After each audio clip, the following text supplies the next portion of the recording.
महोदय, सर्वप्रथम काळे साहेबांनी एस टी महामंडळाच्या कामकाजाविषयी जी थोड्याफार प्रमाणात का होईना प्रसन्नता व्यक्त केली, त्याबद्दल मी त्यांचं मनापासून आभार व्यक्त करतो की एस टी महामंडळानं जी 250 कोटी रुपये ऑलरेडी त्याच्या निविदा प्रक्रिया संपलेली आणि गेल्याच आठवड्यामध्ये त्या खुल्या केल्यानंतर आतापर्यंत एस टीला 22 कोटी रुपयाचं उत्पन्न मिळायचं वर्षाला, परंतु आता 5 वर्षामध्ये 250 कोटी रुपयाचं उत्पन्न मिळण्याची भूमिका निश्चित झाली असते।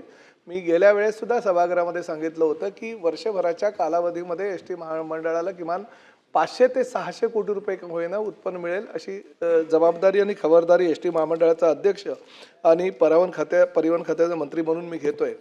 राहिला प्रश्न, तुम्हाला जी कळवळ आहे आपल्या एस टी कर्मचाऱ्यांच्या, ड्रायव्हर कंडक्टरच्या निवासाची वस्तुस्थिती आणि ज्या पद्धतीनं तुम्हाला ह्या खात्याचा मंत्री म्हणून किंवा महामंडळाचा अध्यक्ष म्हणून मलाही ती आहे आणि किंबहुना महाराष्ट्रातील ज्या ठिकाणी ह्या आपल्या एस टी महामंडळाच्या ड्रायव्हर कंडक्टरना जी काय राहण्याची व्यवस्था केली जाते ती स्वतः मी जाऊन त्या ठिकाणी पाहणी केली।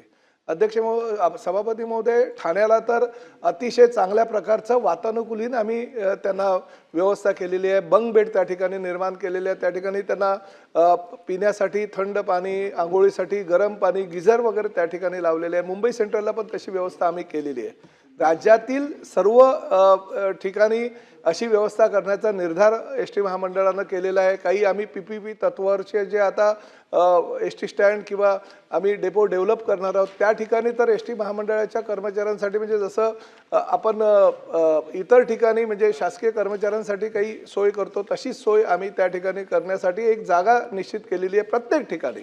परंतु ही जुन्या ज्या जागा आहेत त्या आता जुन्या झालेल्या आहेत, त्या ठिकाणी खर्च करणं पण कधी कधी अवघड जातं, तरी पण एस टी महामंडळानं हात आखडता घेतलेला नाही आहे।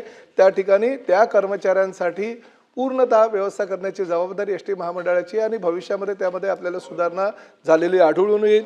संभाजीनगर बसस्थानकाचा जो आपण विषय या ठिकाणी उपस्थित केलेला आहे तो PPP तत्वावर आपण ते डेव्हलप करायचा धोरण निश्चित केलेलं आहे। पुढल्या महिन्यामध्येच त्याच्या निविदा प्रक्रिया येतील। सर्व शासनाकडे आपण काही गोष्टी होत्या, त्रुटी होत्या, त्याबद्दल एक नवीन आराखडा आपण शासनाकडे दिलेला आहे, तिकडनं ह्या महिन्यामध्ये मंजूर होईल ही अपेक्षा आणि पुढील महिन्यामध्ये PPP तत्वावर राज्यातील 271 एस टी डेपो आणि स्थानकं जी आहेत ते आपण डेव्हलप करतोय, जेणेकरून गुजरातच्या धर्तीवर जशी पंतप्रधान नरेंद्र मोदी साहेब गुजरात राज्याचे मुख्यमंत्री असताना त्यांनी बस डेपोचे बस पोर्ट केले होते, तशाच पद्धतीनं राज्यातील 271 डेपो हे बस पोर्ट म्हणून होणार आहेत आणि त्याच्या निविदा प्रक्रिया हे अंतिम टप्प्यात आहे।